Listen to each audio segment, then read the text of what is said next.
파킨슨 엄마가 걸렸어요. 자녀분들 걱정해요. 나도 걸릴 수 있냐, 나이 들면. 근데 이제 유전되는 병은 아니에요. 파킨슨 병은 뭐 아직 밝혀지지 않은 걸 수도 있어요. 열심히 연구는 하고 있는데 200년이 됐지만 밝혀낸 게 없어요, 사실은.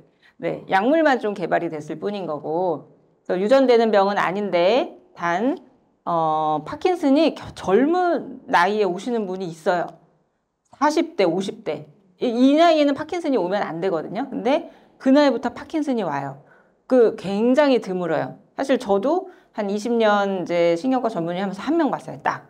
그러니까 굉장히 드물어요. 그러니까 여러분들이 걱정할 거는 아니고 이렇게 젊은 파킨슨 경우에는 가족력이 있을 수도 있다. 그래서 이제 그런 경우에 저희 엄마가 40대에 진단 받았어요 하면은 그때는 이제 조금 예의주시를 해야죠. 근데 한 7, 80 넘어서 진단 받으신 분들은 유전에 대해서 전혀 생각하실 필요는 없습니다. 아직까지는. 네, 또 파킨슨하고 알츠하이머 치매를 또 연관지어서 많이들 생각을 하셔요. 사실 어떻게 보면 두 질환이 다르면서도 굉장히 비슷합니다. 가장 큰 차이점은 파킨슨은 아까 말씀드린 대로 운동 기능부터 시작을 해요.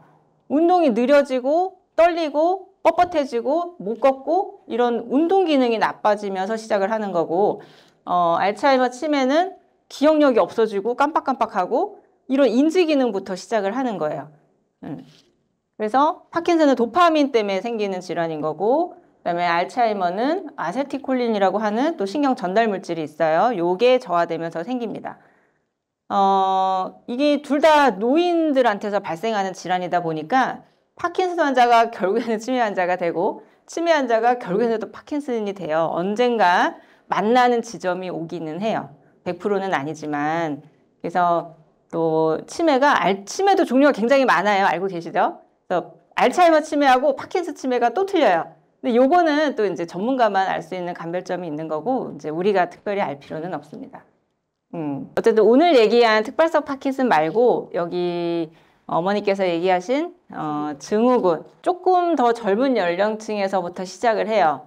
파킨슨 보통 아까 70대, 80대 이런다 그랬잖아요. 한 50대, 60대부터 좀 시작을 하고 처음부터 아까 말씀드린 그런 증상이 없어요. 그냥 이유 없이 자꾸 넘어져요. 아니면 이유 없이 어지러워. 네. 네, 자꾸 넘어져요. 근데 멀쩡해. 뭐 떠는 것도 없어. 걷는 것도 정상이에요. 근데 MRI 찍으면 그런 분들은 특징적인 소견이 좀 나와요. MRI에서. 그냥 파킨슨은 MRI 정상인데 그런 이제 증후군 환자분들은 MRI에서 소견이 이미 좀 보여요. 근데 진단이 굉장히 어렵습니다.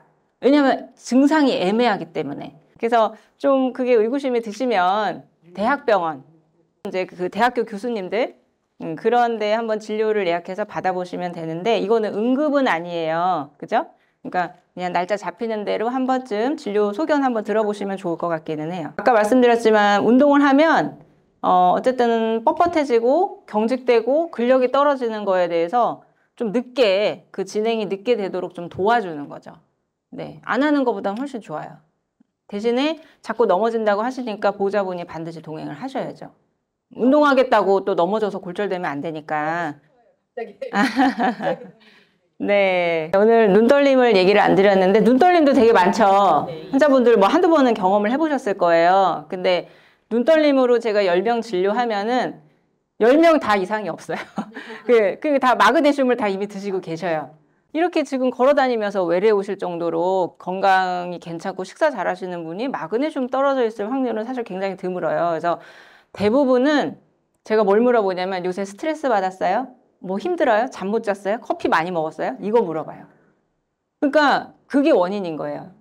대부분은 눈 떨리는 거. 그래서 이게 어떤 분들은 하루 만에 없어지기도 하고 어떤 분들은 막 일주일씩 가기도 해요. 한 달 동안 돼서 오시는 분들도 있어요.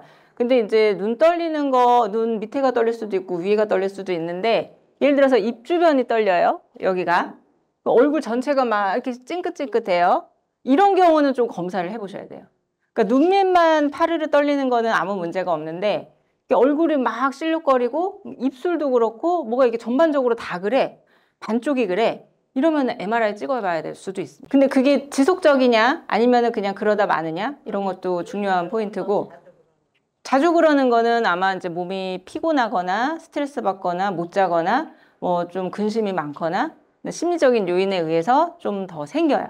그래서 휴식하라고 하고, 내가 이것 때문에 살 수가 없어, 막 너무 떨려, 남사스러워, 이러면은 그런 것들을 줄여주는 약물도 있어요. 그래서 눈 밑 떨리는 거는 사실 크게 걱정하실 건 아닌데, 얼굴에 생긴 증상이다 보니까 대부분 이제 머리에 뭐가 문제가 생겼나 이러면서 자주 오십니다. 그래서 그거는 큰 문제는 아니에요. 근데 아까 말씀드린 그런 뭔가 전반적인 떨림이다 했을 때는 머리 MRI를 찍어봐야 될 수도 있습니다. 그런 것들을 줄여주는 약물도 있어요. 그래서 그렇게 주무시면은 안 주무시는 거랑 똑같아요. 너무 본인도 꿈에서 시달리는 거예요. 그러니까 조금 수면제는 아니고 그런 조절하는 약물들이 있거든요. 그래서 요새는 수면 다원 검사라 그래서 주무실 병원에서 하루 자는 거예요. 머리에 전극 붙이고 여러 가지 장치를 해서 이분이 또 어떤 잘 때 렘수면 장애 말고도 또 어떤 다른 장애가 있는지를 또 같이 파악을 해서 약 처방을 또 받아요. 그래서 네, 신경과 가셔서 수면 장애가 있다, 잘 때마다 난리다, 그 얘기 하시면은 안내를 해줄 거예요. 네, 그래서 약을 드시면 훨씬 편하게 주무실 수 있을 것 같아요. 렘수면 장애가 파킨슨도 문제가 되지만 치매의 어떤 정부 증상일 수도 있어요. 그래서 그런 정말 이상한 증상이잖아요. 잘 때마다 야단이신 분들. 그래서 한 번쯤 진료 받아보시면 좋아요. 네. 네, 퇴행성 질환은 사실 예방법이 없어요. 그게 참 그런데, 근데 이게 예방이기도 하지만 건강관리인 거죠, 결국에는. 좋은 음식 먹고, 술, 담배 안 하시고, 운동 열심히 하시고. 그게 제일 좋은 방법이죠. 네, 그거예요. 그리고 만약에 내가 진단을 받았어 했을 때는 열심히 약을 드시면 되고, 운동 열심히 하시고, 그 다음에 오늘 말씀드린 여러 가지 증상들이 있잖아요. 누구를 찾아가시라고요? 신경과 선생님 만나시면 됩니다. 뭐 큰 병원이든 작은 병원이든.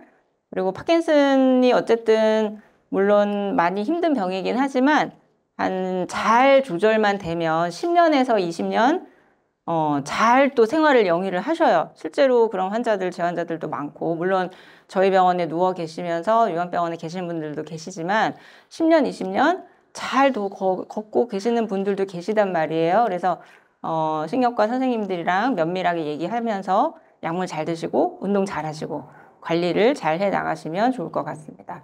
네, 오늘 이 정도 하고 마무리하겠습니다. 네, 강의 들어주셔서 감사합니다. 네.